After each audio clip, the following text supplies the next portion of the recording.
Hi there. This is Thursday, August 9th. It's time for the New Ulm Public Library Board meeting. And you can see who is present by the name tags in front of us. So first off, we've had a chance to take a look at our agenda, and I'd like to know if we can go ahead with this agenda or if there are any changes. There are no changes to the agenda, but we do have the addition of the circulation stats, which I passed out. Okay. In that case, we'll move on to approving the agenda. Do I I will make a motion to approve the agenda. in a second? Any discussion? Okay, all in favor of approving the agenda? Aye. Opposed? All right. Item number 2, approval of minutes from the last board meeting on July 12th. Hopefully you've had a chance to take a look at that, and do I have a motion to approve them? So move. Second. All right. Any discussion? All right. So all in favor of approving the minutes from our last library board meeting? Aye. Aye. Opposed? Okay. Moving right along, item number 3, we have our July 2018 financial report and summary. That begins on page 6 of your packet. We are 58.1% through 2018, and our budget is approximately 54.3% expended. The circuit breaker, which was $758, and the exterior handicap button posts, $659, were repaired in June and paid in July, and those came from the contractual maintenance building line. I'd be happy to answer any other questions you might have on the financial reports.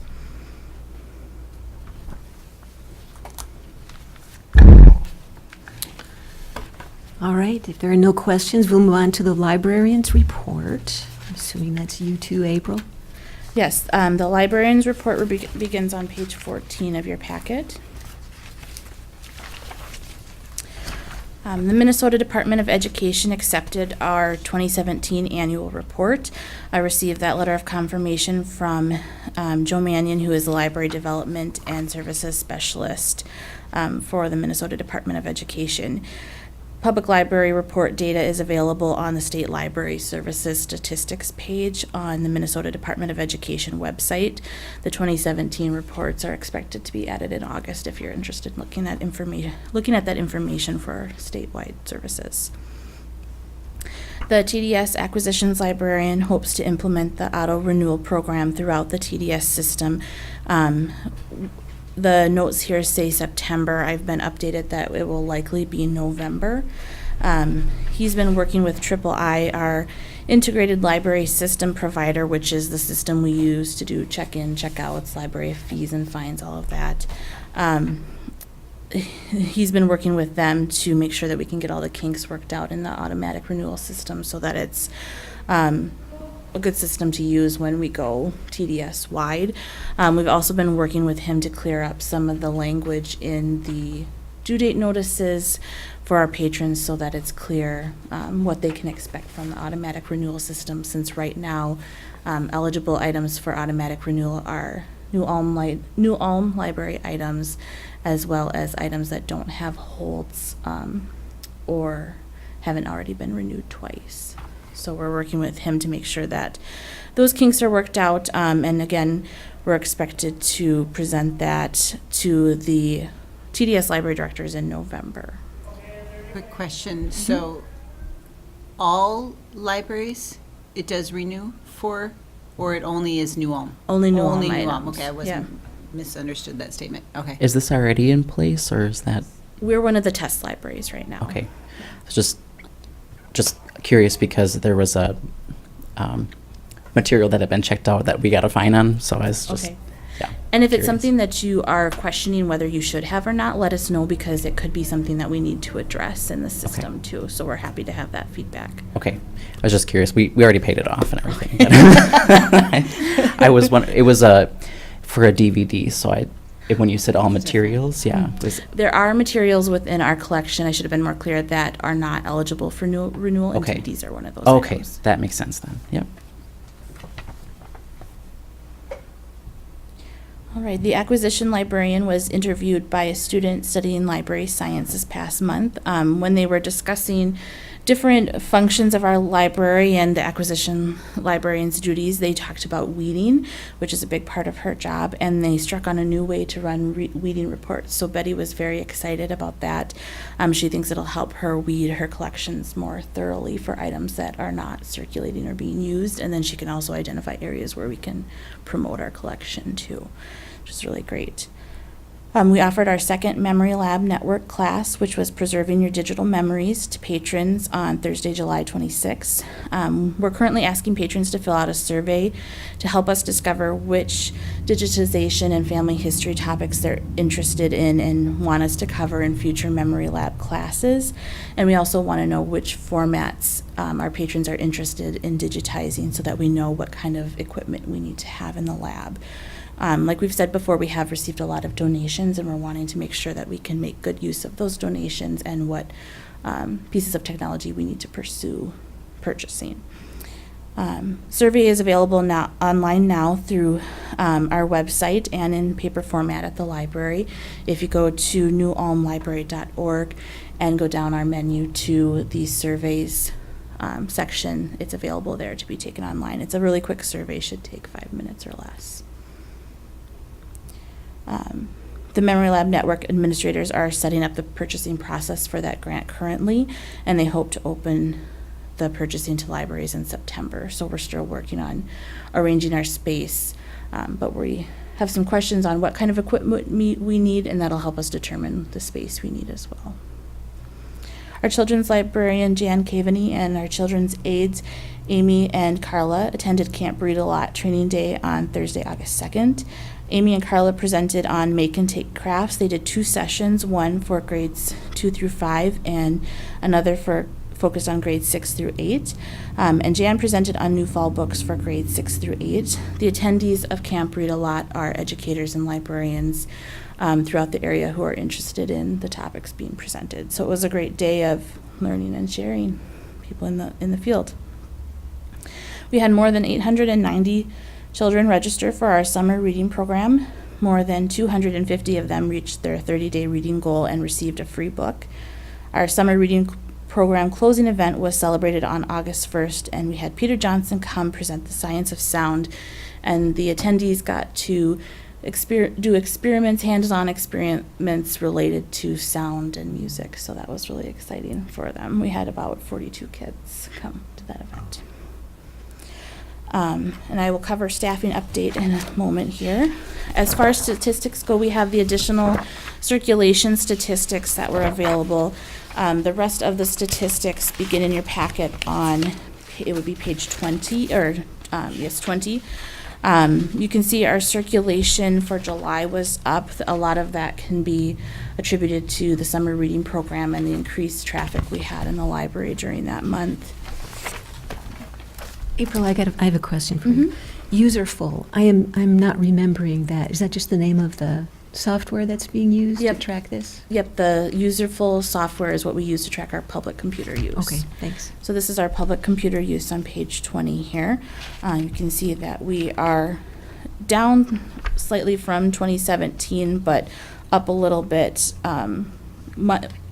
over July 2017. So our total is down, but our month-to-month use from last year is up. On page 21, we have the wireless stats. In June and July, in June we had switched over to a new wireless internet, or a new internet service provider through TDS. And we don't have stats for June and July because when we switched over, the computer that runs the stats program was off and we didn't realize it. So we lost those stats for the past 2 months, but we're back in business for August, so we should have those next month. And then you can see our DOOR account was also up in July due to summer reading program. I'd be happy to answer any questions on the librarian's report or the statistics. I have a question about the monthly statistics from the reference librarian, and I'm just looking at that.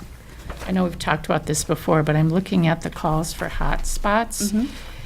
And that being 18, and I know last month too, it was, I think it was similar to that in the teen numbers. And I'm wondering about that, if we have the finances or if we should purchase another hotspot.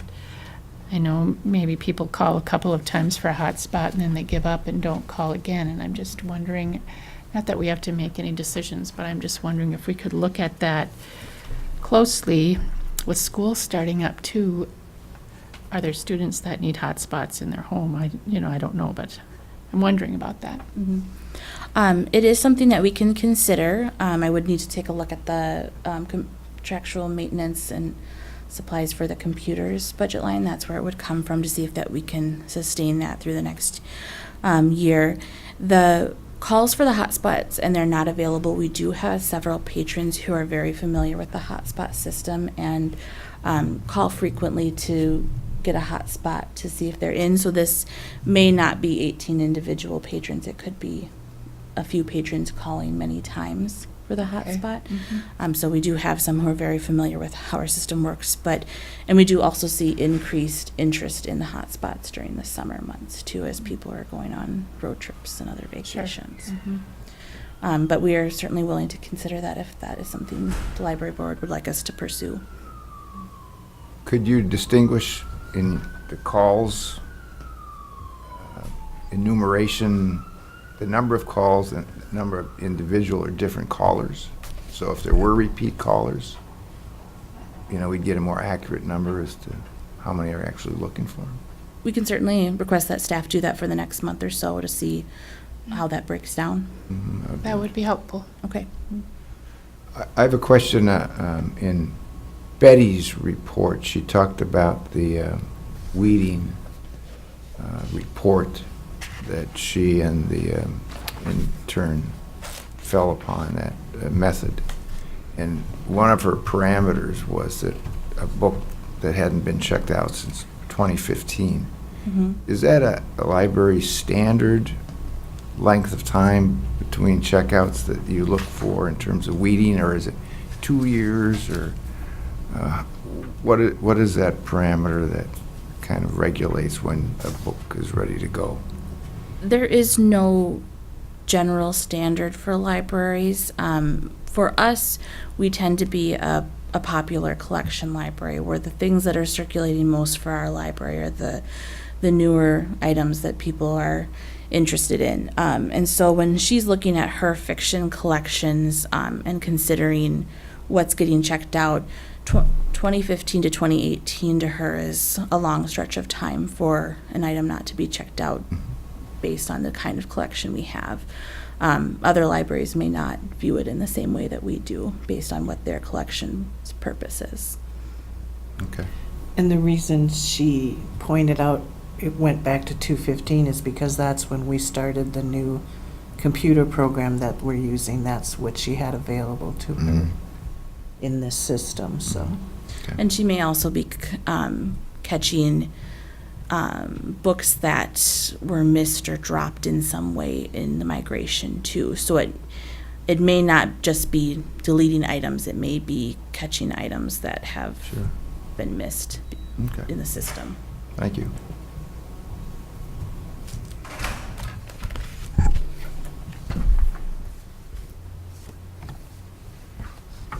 Any other questions on the librarian's report? Okay, thank you. Moving on to programming, April? Yep. The programming report begins on page 15. During August, we are taking a break from story time. Story time will begin again in September, but we're just giving our children's staff a breather after the summer reading program. In upcoming adult programs on Tuesday, August 14th at 6 p.m., we have the New Ulm Film Society. They'll be continuing their 80s movies series. They're about halfway through right now. On Wednesday, August 22nd at 6:30 p.m., we begin our U.S. Dakota War Commemoration Week in partnership with the Brown County Historical Society and the Sleepy Eye Area Historical Society. So on Wednesday, August 22nd at 6:30 p.m., we have Crow Creek Tribal Schools presentation with Dr. Robert W. Galler, who is a professor at the University of St. Cloud, or St. Cloud State University, excuse me. On Thursday, August 23rd at 12 p.m., we have a financial outlook on the Dakota War with Dan Munson. He's a local historian. He will be speaking at the Brown County Historical Society Annex.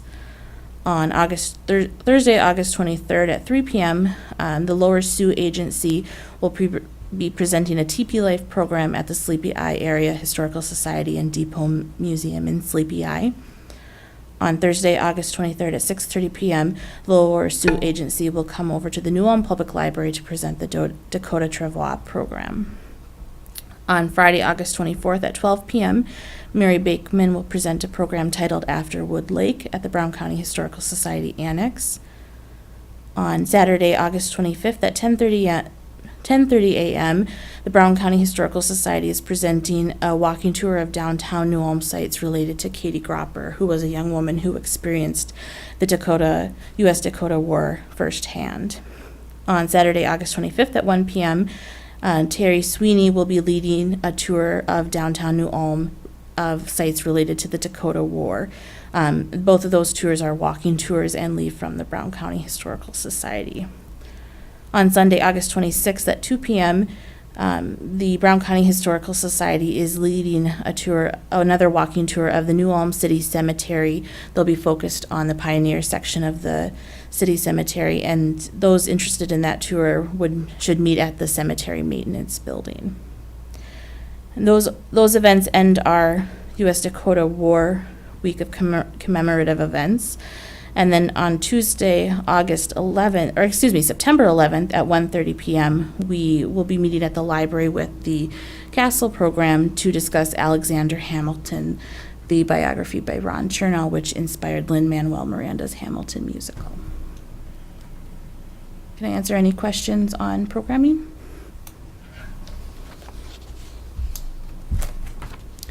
No? All right, then we'll move on to staffing. Right now, we have the open library director position. We received 15 applicants for that position. Shauna Boomgarden, our city's HR director, has let me know that they are likely to schedule 3 interviews within the next month. Vince, our library board president, Shauna, and then Brian Gromans, our city manager, will be conducting those interviews with the applicants, and we'll let you know when we have more of an update than that. All right, and then we have an update for the landscaping. We had members of the Wandagog Monument Committee who had planted our landscaping at the library around the Wandagog Monument last month, and this month they came back and helped us finish planting the hostas in the bed just to the north of the Wandagog statue. So we want to thank you again for their continued commitment to beautifying the library. We had a couple people donate the hostas that we filled the area with, so that was a really great way to finish off the front of the library landscaping. In additional landscaping news, I found out this week that there are trees in front of the library that need some attention. We have 3 older trees in front of the main building of the library in various states of decay and will need some removal at some point, and we'll have to decide as a board what we would like to do with that. One for sure needs to come down. It would be from the corner of the Music Museum. It'd be the 3rd south. That tree has had branches falling down. It's hollow right now. That's a hackberry tree. And then there is one, the one to the north of that is a basswood tree and is also decaying as well. And then the one on the other side is another hackberry and could last a little bit longer, but may need to be removed as well. They're all older trees and are decaying. So we have received 2 estimates for removing the 2 trees that are more dire. And we received those estimates from Kraus Tree Service and Carr Tree Service. Kraus can do one tree for around $1,000 or $1,500 to remove 2 trees.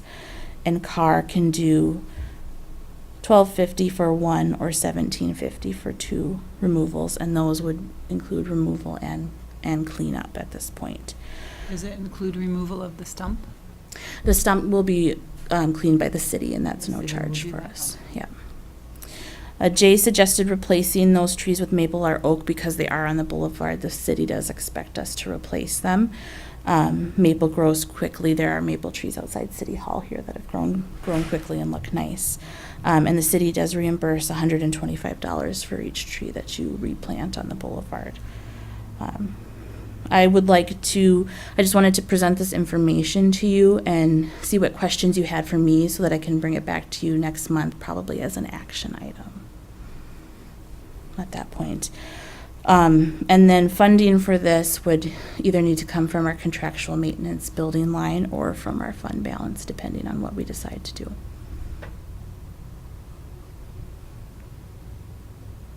Did the estimates include any kind of a timeline? Tree guys are pretty busy usually. They work could most likely be completed in September. Fall is a good time for planting trees as well, so I'm hoping that we could do a fairly quick turnaround between removal and planting and have that complete before winter hits. Anything else on landscaping? All right, then we have a Brown County update. I just wanted to remind everyone that the Brown County Library directors are meeting with the county commissioners on Monday, August 20th at 1:45 p.m. on the second floor of the Brown County Courthouse in the county commissioners' chambers. This is the budget meeting to determine the county support of the county libraries for 2019. We plan to request a 5% increase like we did last year, and we ask people who are able to come and share their support of the library to come to that meeting if they're available. And that date again, please? That is Monday, August 20th at 1:45 p.m. on the second floor of the Brown County Courthouse. All right, thanks. In that case, we have one action item to address. And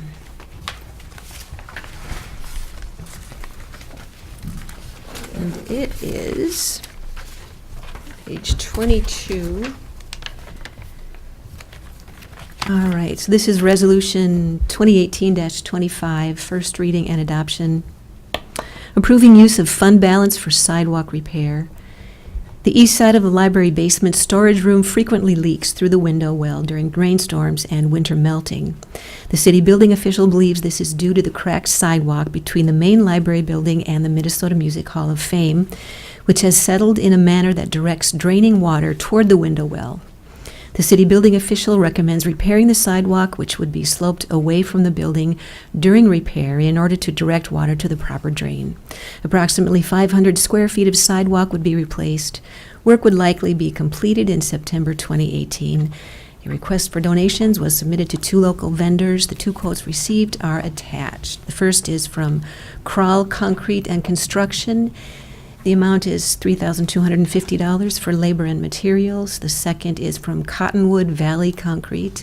The amount is $4,010 for labor and materials.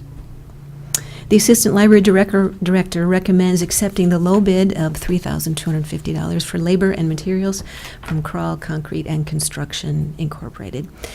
This project was unanticipated and therefore not budgeted. The Assistant Library Director recommends that fund balance be used to pay for the project.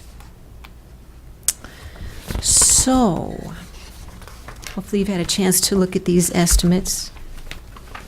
Anyone have any questions for April before we move on? What's the current balance of that Let me- account? I will grab that for you here just a moment.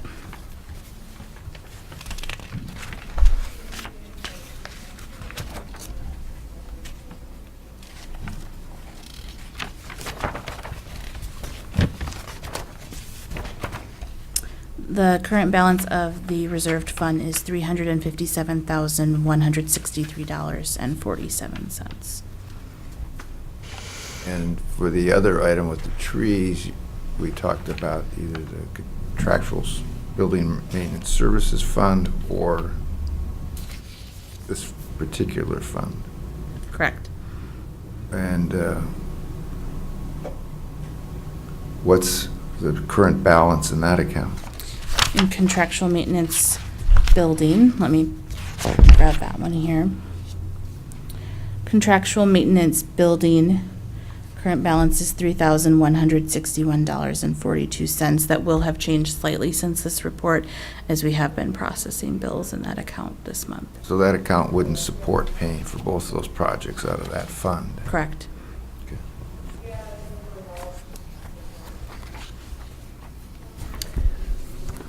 All right, with that in mind, do I have a motion to accept the bid from Kroll Concrete and Construction? So move. Do we have a Second. second? Thank you. Any other discussion? And that we pay for it out of that fund that was cited in the recommendation.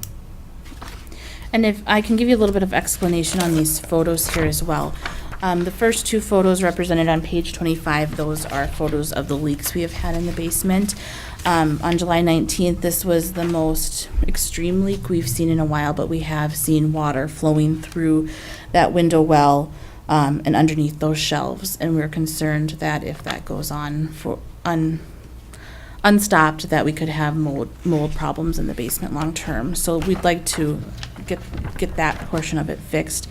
Jay has equipment that he uses to extract the water, but obviously that takes some time and doesn't fix the dampness down there. And the photos on page 26 and 27, you're seeing different angles of the sidewalk that would be repaired. The spots marked with X are the slabs that we would expect to replace during those repairs. On page 27, the close-up of the window well, you can see there are some X's on the rock portion. They would be extending the concrete around the window well to seal it better and to help water flow away on the concrete. There is a drain out closer to the boulevard that we should be directing that water to. You can also see in that photo on page 27, up next to the building, you can see the line where the concrete has settled down from where it used to be up against the building. And so we're hoping that by placing that concrete and leveling it out, which is what these quotes include, that will be that slope will help us drain away from the building as well. Our city building official did come look at it, and it believes that it's a good solution for us to help fix this problem.